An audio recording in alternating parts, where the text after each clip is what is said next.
Hello everyone, hope you all are fit and fine. आज हम start कर रहे हैं chapter 36 business phrases.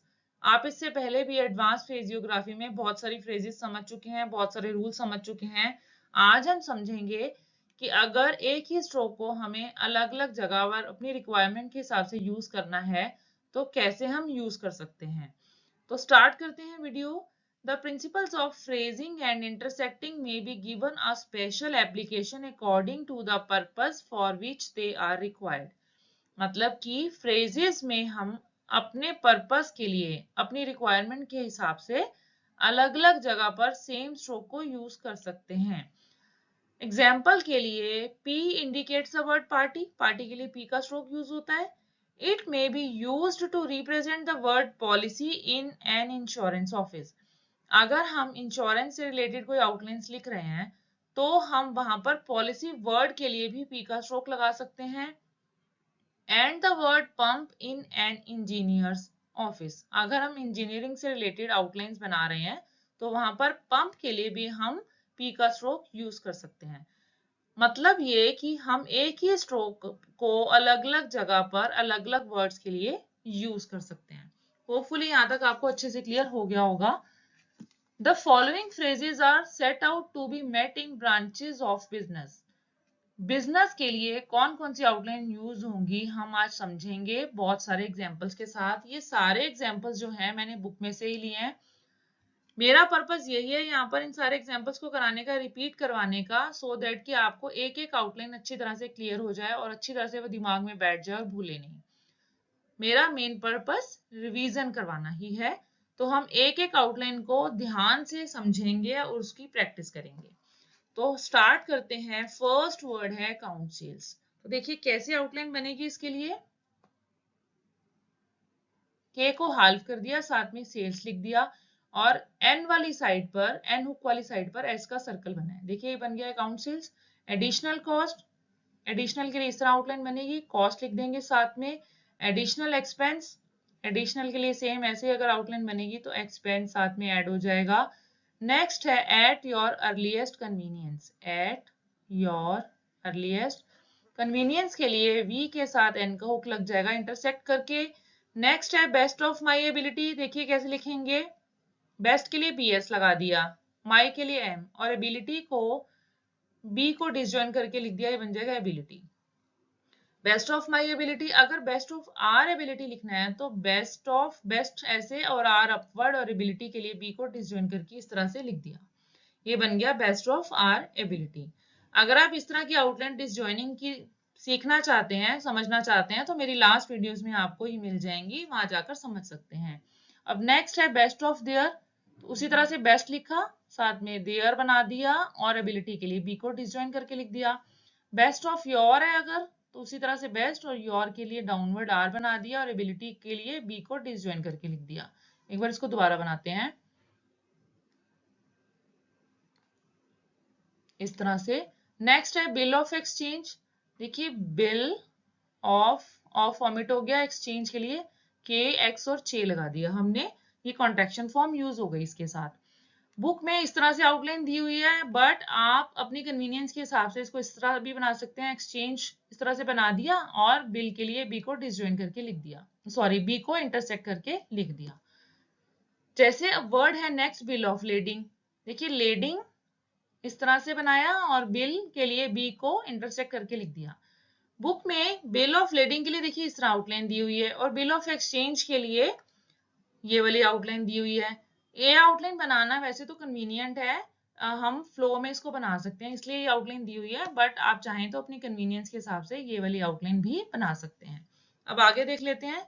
Board of directors, B को हाल्फ कर दिया और डायरेक्टर्स के लिए डी आर और साथ में एस लगा दिया। एक बार दोबारा इसको क्लियरली बना लेंगे इस तरह से, डी आर और साथ में एस का सर्कल लग गया। नेक्स्ट है by passenger train. By B को डिसजॉइन करके लिखिया और पैसेंजर के लिए इस तरह से लगा दिया हमने, पी के साथ एस और ट्रेन साथ में लिख दिया ज्वाइन करके। ये हो गया बाय पैसेंजर ट्रेन। यहां तक आपको अच्छे से क्लियर हो गया होगा। अब आगे समझ लेते हैं। नेक्स्ट है by return of post. By के लिए बी, रिटर्न के लिए आर और पोस्ट इस तरह से हमने बीच में डिसजॉइन करके लिख दिया। अब नेक्स्ट है डिक्लेयर अ डिविडेंड। डिक्लेयर इस तरह लिख सकते हैं, डिविडेंड के लिए डी के साथ वी हमने इंटरसेक्ट करके लिख दिया। डायरेक्टर्स रिपोर्ट, डायरेक्टर्स अगर ऐसे लिखते हैं तो रिपोर्ट के लिए हमने देखिए पूरा रिपोर्ट वर्ड इस तरह से बना दिया। देखिए क्योंकि रिटर्न के लिए हमने अपवर्ड आर यूज किया, इससे पहले भी अपवर्ड आर यूज हुआ है, तो हम यहाँ पर रिपोर्ट और उसमें कंफ्यूजन ना हो तो रिपोर्ट के लिए पूरी आउटलाइन बनाई हुई है। डिस्काउंट फॉर कैश, डिस्काउंट इस तरह लिखा, कैश साथ में लिख दिया, फॉर जो है वो ओमिट हो गया। अब है अर्ली कन्वीनियंस, अर्ली ऐसे लिखा जाता है, कन्वीनियंस के लिए वी के साथ एन का हुक। एनक्लोज या एनक्लोज्ड हियर विद, तो कैसे लिखेंगे, देखिए एन क्लोज हियर विद इस तरह लिखा जाएगा।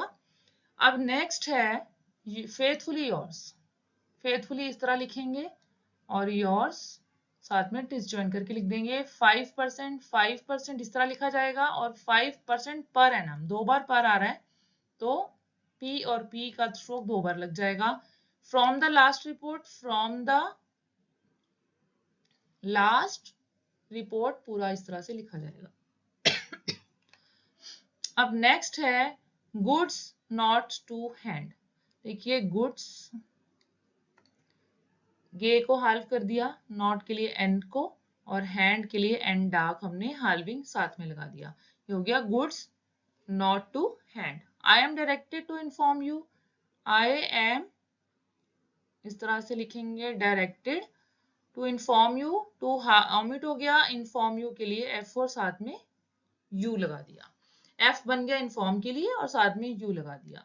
ये हो गया I am directed to inform you. यहां तक अच्छे से क्लियर हो गया होगा। अब आगे समझ लेते हैं। I am directed to state, देखिए कैसे लिखेंगे, I am directed to state ऐसे लिखा जाएगा।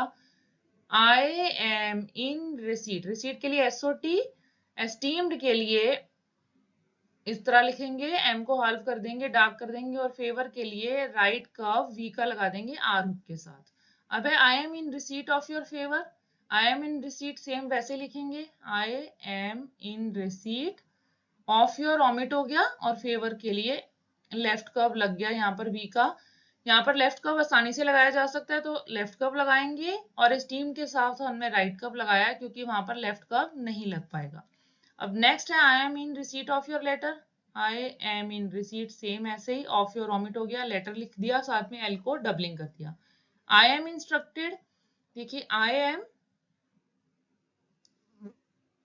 इंस्ट्रक्टेड इस तरह से पूरी आउटलाइन बनेगी, इन जो है वो ओमिट हो जाएगा। I am instructed to inform you इसी तरह से स्टार्ट करेंगे, आई एम इंस्ट्रक्टेड, के पर खत्म कर दिया, पूरा नहीं लिखेंगे, इन्फॉर्म यू एफ लग गया इन्फॉर्म के लिए और साथ में यू लग गया। ये भी आपने पहले भी एक आउटलाइन में किया है। I am instructed to state, I am instructed to state. I am requested to inform you, देखिए आई एम रिक्वेस्टेड एस पर खत्म कर दिया और इसके साथ इन्फॉर्म एफ लग गया इन्फॉर्म के लिए और साथ में यू लग गया। आई बेग टू एक्नॉलेज, देखिए आई बैग एक्नॉलेज के लिए के, रिसीट के लिए S T, of your favour, favour के लिए इस तरह से वी के साथ आर का हुक लग गया। आई बैग टू एक्नॉलेज, देखिए आई बैग टू एक्नॉलेज वैसे लिखेंगे। अब रिसीट लग गया, ऑफ योर लेटर है तो एल को डबलिंग कर दिया।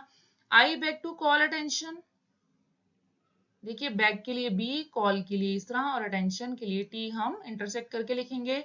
I beg to enclose herewith, I beg इस तरह से पूरा बैग लगा लिखेंगे, यहाँ पर लिखा जा सकता है और एनक्लोज और हेयर विथ के लिए डी का स्ट्रोक साथ में लग जाएगा। होपफुली यहाँ तक समझ आ गया होगा। अब आगे समझ लेते हैं। आई एनक्लोज हेयर विथ कैसे बनेगी आउटलाइन देख लेते हैं। आई एनक्लोज हेयर विथ साथ में डी का स्ट्रोक लग गया। I have to, I have लगा दिया, टू एक्नॉलेज ओमिट हो गया, रिसीट ऑफ योर ओमिट हो गया और लेटर एल को डबलिंग कर दिया। I have to call attention, I have to हट गया, ऑमिट हो गया, कॉल लिखा, अटेंशन टी को हमने इंटरसेक्ट कर दिया। आई रिगार्ड गे को, एक बार इसको दोबारा बना लेते हैं।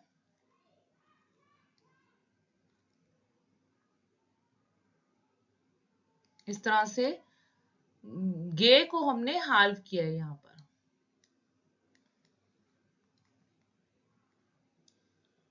रिगार्ड और आई रेग्रेट में हम पूरी आउटलाइन बनाएंगे सो दैट दोनों आउटलाइंस में कंफ्यूजन ना हो। अब इन रिप्लाई के लिए पीएल, टू योर ऑमिट हो गया, एस्टीम्ड के लिए एम उसी तरह से जैसे पहले बनाया था, और फेवर के लिए राइट वी और आर का हुक लग जाएगा इसके साथ।